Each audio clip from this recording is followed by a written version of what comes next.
Hi there, if you want to learn how to create sound effects, then you are in the right place. In this video, I'm going to be showing you and breaking down how to create an axe throw or an axe swing sound effect. You can also use the sounds that we're going to create to do like blade throws or knife throws and stuff like that. So with that said, let's get into our project and let's get going. All right, so here we are inside of Reaper, and we're going to start from scratch here. And the first thing I'm going to do here is I'm going to look for some swing sounds. So like weapon swing sounds, whoosh sounds, stuff like that.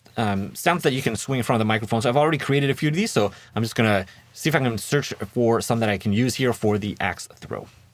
All right, so here you go. So I've printed out a few here using NVK Create. And what I'm going to do here is I'm just going to search through these, listen through, and see if I can find one that I like. I'm going to use recenter here just to make sure everything is right in front of me. I don't want anything wide because sometimes when I record swing or whoosh sound effects, I put the microphones in a wide pattern so I can get more of the sound going from left to right. It's just basically you get a longer sound, a longer whoosh sound. But anyways, I don't want that for this particular instance, so that's why I'm putting recenter on there. So let's go through. I'm just going to listen and see if I can find some that are a bit bigger, heavier, and see what we can use here.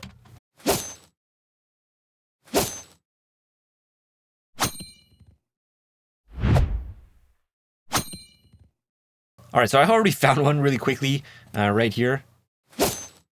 So I like that. It's a little bit airy, a bit noisy. So what I'm going to do here is I'm going to put it on both of these on a separate folder track. And now what I can do is I can start just processing these independently from other sounds that I might want in this this whoosh here. So I'm just going to do M ratio and B here.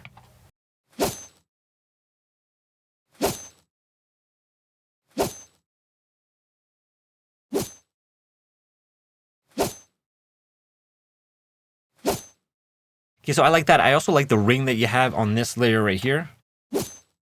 Right, so it kind of gives you the sense of having some sort of metallic sound. It is still a little bit noisy, but I think I'm going to keep it there for now. Right, you hear a bit of crunch in there, which might not be what you want. I mean, we can swap out layers later, but for now, I'm going to stick with that. Another sound layer that I might want to use, I'm not going to use now because I already have a metal here, but I might use a scrape sound. This can be good for like if you have like really clean swing sounds like I do for this layer here. Right, if that's all I had, then I would use some sort of scrape sound or metal sound just so it can, so the listener can identify that it's a metal object. But for now, I'm going to keep going here. So this is my first layer. This is going to be my swings here. Next, I want to have some sort of like fast spinning sound. And to do that, I'm going to record sounds of a plastic stick that I can whip back and forth really quickly in the air. And that is I'm going to use that to design my sound. All right, so here is a recording I've done. All right, so I did a few different takes here, a few different speeds. So I'm going to grab this one here, move these out of the way. And I'm going to put that right there. So let's have a listen. So I don't need it that long, so I might cut it out here. So the trick here is going to be just to find the right spot, the right section or segment that'll work well with this throw here. I think around here is probably good. Perfect. And now what I personally like to do here for these is I like to have some sort of gain and also an EQ that I can modulate over time just so it can mimic the sound of something swinging in the air. So what I'm going to do here is I'm going to use a high cut here, and I'm going to grab. Actually, I'm going to redo that. What I actually want is I want it to be on the item itself. And the reason for that is that when I create variations, then whatever automation I have on here will stay on there. If it's on the track itself, the automation won't necessarily get copied over to the other ones. So this is just going to save me a step for later. All right, so you can see it up here, the automation here, like that. So it's on the item itself. So I want it to go like that. So now if we look at what it's going to be doing here,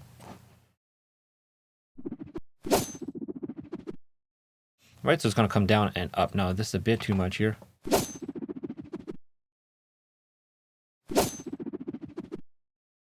I think something like that is okay. I'm also going to add a gain on the item itself here, and we'll do the same thing here. So it's hard to see because it's way down here. It's a different color, but it is there. I'm going to use this as well. It's going to be a different... I want to kind of follow what I have here for the EQ, but a bit different. I want it to come up a lot louder, just more towards the end here. Perfect. All right, so something like that. If we wanted to, we can also maybe have an EQ or something to boost up the highs as it gets closer, so it feels closer. But I'm going to leave it like that for now. Okay, next I want to do some sort of like impact sound, like it's going to hit something or someone or something like that. Maybe like an enemy. So what I'm going to do here is I'm going to search for a few items here. First one, I'm going to search for some sort of like gore sound.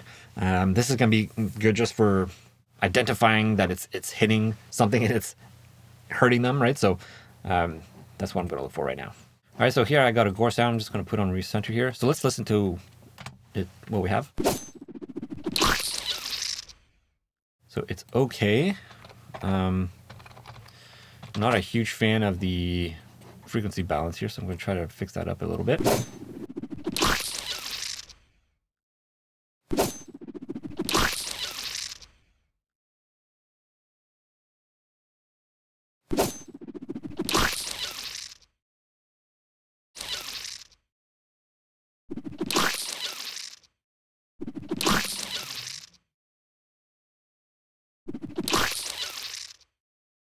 All right, let's keep on finding some other sounds here. I probably want some sort of like metal hit or maybe some sort of punch or kick or impact sound. So I'm going to look for that next. All right, so I found this sound here, which is kind of like a shield impact sound. Sounds like this. All right, very big, very heavy. So I'm going to have to fix that up a little bit here. So I'm probably going to put on an EQ to control the low end here.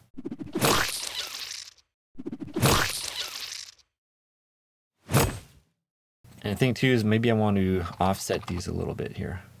Let's try that.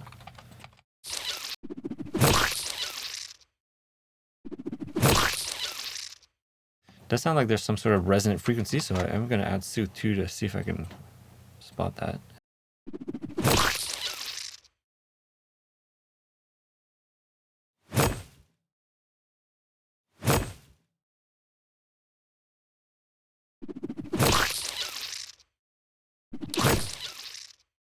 Okay, I'm going to try to find, so I like this impact here. I'm going to see if I can find another gore sound to complement this one, or even maybe to replace it entirely.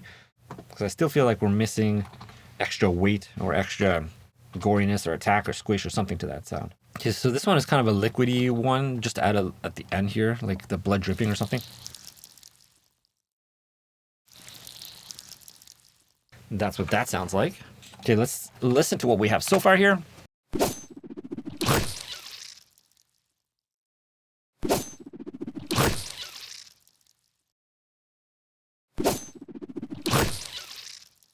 So that's pretty good. I kind of like that as a first go here. What I'm going to do here, I'm going to do what I said. I thought it was a good idea, which is going to be to add some sort of like high shelf here as the axe gets closer, because right now it doesn't feel like it's getting that much closer. So I'm going to modulate this parameter here.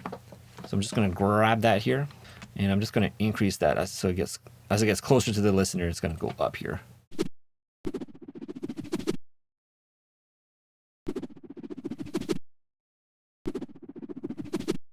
All right, let's try that.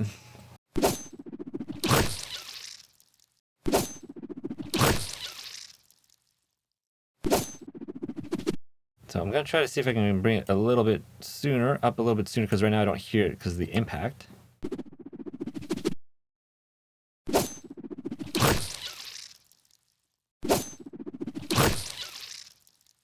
So that is pretty good. I like that as my first kind of go, as my first kind of attempt. I'm pretty happy with that. So what I normally do at this point here is I would go and create some sort of variations off of these, and then I can replace and swap out different layers. Yeah, and then get different sounds out of them. So not just different pitch shifting and different offsets and stuff, but actually I want different layers in them. So I can swap out different swing sounds. I can swap out adding maybe some scrapes in there. Swap out the spinning sound that I have here. And then, of course, as well as the impact. So this is how I go about doing it for creating a axe, throw, and impact sound effect. All right, I hope you found that useful and valuable. If you want to see another video where I show how to create some sword sound effects, I'll have that on the screen. And if you want to grab some of the sounds that I have that I used in this video tutorial, you can also grab those. I'll have links in the description to my store, my online store, where you can buy some sound effects. So that's it for now. Thanks so much for watching all the way to the end. I'll see you in the next video. Bye.